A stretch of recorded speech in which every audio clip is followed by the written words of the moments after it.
qui souhaitait le suicide, on le lui accordait. Qu'est-ce que ça soulagerait? Qu'est-ce que ça changerait? Qu'est-ce que ça améliorerait? Qu'est-ce que ça faciliterait?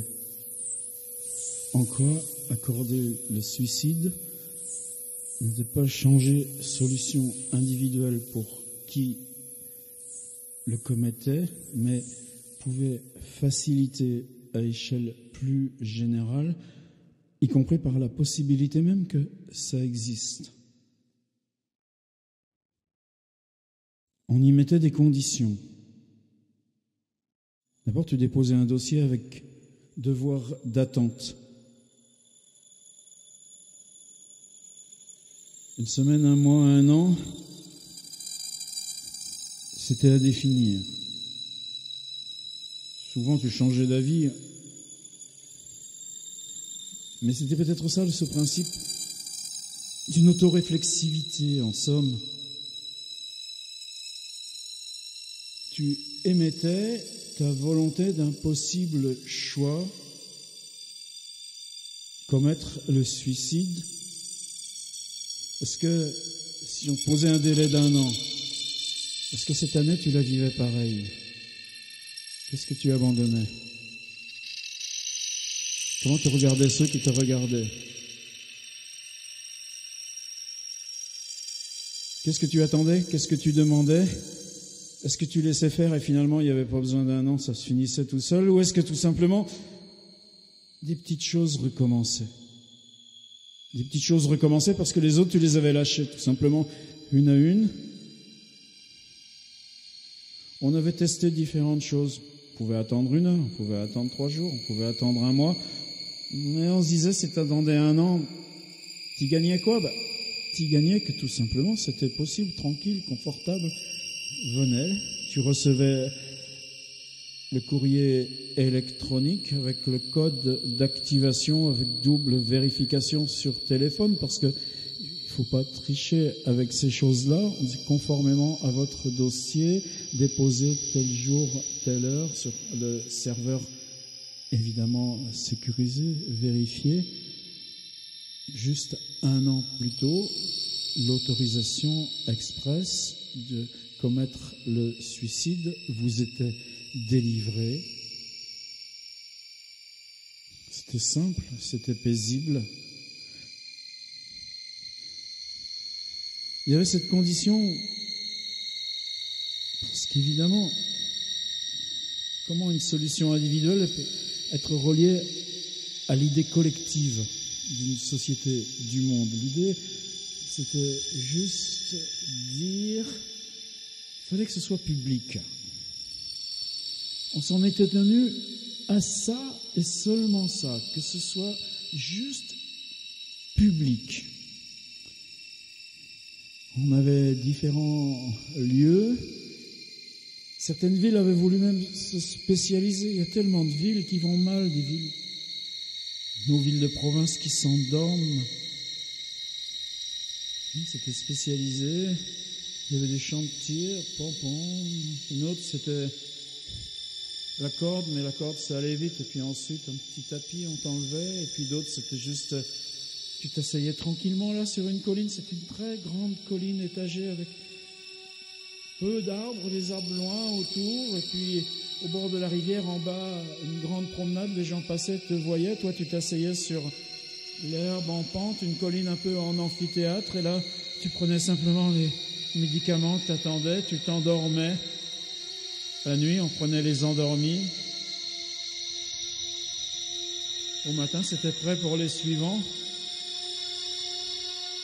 Si c'était public, ça attirait du monde. La petite ville, elle revivait. On se disait que ça, exprimer le choix en public, ça suffisait toi à avoir une sorte de notion d'obstacle. Tu fais pas ça à la légère si c'est en public. C'est comme écrire et envoyer des mots. C'est pas la même chose si c'est pour toi ou si c'est là pour lancer devant, visible par tous les autres. Et puis toi-même, Qui est-ce qui n'a pas envie de suicide d'un moment à l'autre? Ben, tu viens voir comment ça se passe. Là où Pampan fusil, ça allait vite. T'as pas de questions, tu passes, pac. C'était des choses assez perfectionnées. Tu passes dans un couloir, les trucs sont prêts, chargés. Quand t'es prêt, tu détectes le son, fini pour toi, tu t'aperçois de rien. Oh, c'était plus simple. Bascule trappe, lavage pression, prêt pour le suivant. Tchan, tchan, tchan, tchan. Mais c'était public, là c'était une grande balustrade tout autour, tu venais voir. Finalement, t'aimais pas trop voir. Il y en a, on disait que ça les guérissait justement, que c'est le fait de rendre visible guérissait du suicide ceux qui finalement n'étaient pas si près au suicide. On avait pensé que bon an, mal an, ça s'équilibrerait. Faut bien reconnaître, c'était mal fait dans le monde d'avant. T'avais ceux qui se balançaient dans les trains, t'avais ceux que tu retrouvais dans le fond des appartements longtemps après avec les pris les médicaments ou simplement tu prends la ceinture et puis voilà, t'accroches la ceinture et c'est jamais été très beau, ça n'a jamais été très propre pour aller suicide. Et puis t'avais même ceux qui téléphonaient, t'avais des services exprès, t'as des gens qui étaient payés pour ça. Allô suicide, vous êtes où, vous êtes qui, allô suicide, parlez-moi, on va s'arranger, ça va s'améliorer, vous pourriez faire quoi, attendez, je vous envoie quelqu'un. C'était vraiment mal fait. On n'avait jamais empêché les suicides. Ça se passait plutôt un peu à l'automne, un peu dans le milieu de l'hiver, quand les jours sont le plus courts, le plus noir. Ça se passait ensuite quand tout s'accélère au printemps, mais que pour toi, non, il n'y a rien qui s'accélère. La courbe de suicide, c'est juste une sorte de baromètre de la santé du monde. Alors ouais, maintenant, ça y est, tu voulais le suicide, tu avais le droit, tu demandais ton dossier, tout était organisé, il y avait juste ça. Il fallait que ce soit en public, il fallait que ce soit visible. Alors, est-ce que ça faisait du bien à la terre? Est-ce que ça faisait bien aux villes? Est-ce que ça faisait du bien à reste des hommes?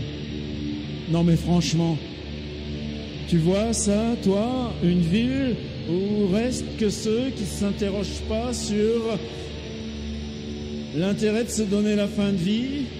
Une ville où reste que ceux qui disent « Oh, on s'en fout, nous, on s'en fout de se donner la fin de vie ». C'était ça, finalement, la question.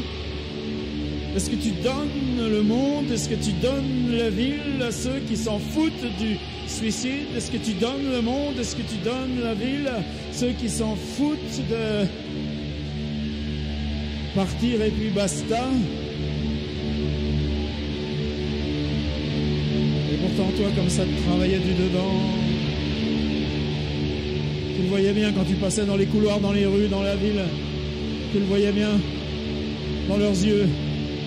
Ceux qui le savent que partir et puis basta. Tu le sais bien des autres que partir et puis basta. Tu le sais bien que combien ça en mine, partir et puis basta. Et puis tu sais bien tout ce qui pèse sur le dos, tout ce qui pèse autour, tout ce qui te bloque la respiration, tout ce qui se bloque là dans le ventre, tout ce qui te bloque là dans la gorge, tout ce qui te bloque là dans la tête. Et que c'est là qu'on se dit partir et puis basta, et partir et puis basta. Et puis tu leur laisses le monde à ceux-là qui s'en foutent de partir et puis basta. Tu leur laisses tout ça, le monde, et puis là-bas.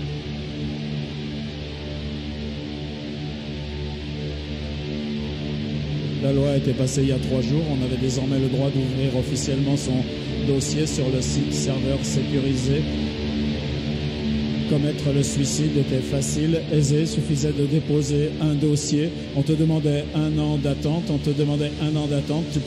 recevais alors un message avec code sécurisé, double vérification sur ton téléphone, l'heure et l'adresse à laquelle tu pouvais te présenter au lieu indiqué, le lieu que toi-même tu avais choisi. Il y avait juste cette condition que ce soit visible, que ce soit public. Il y avait juste cette condition que ce moment, il y aurait des spectateurs, il y en aurait d'autres comme toi qui viennent juste là voir, qui viennent juste là savoir. Dis, c'est comment 10 c'est comment juste avant, 10 c'est comment juste pendant, 10 c'est comment quand partir et puis basta, 10 c'est comment là la tête tient, c'est comment là tu vois quoi dans tes yeux, ça te fait quoi dans la cervelle, ça te fait quoi dans le ventre quand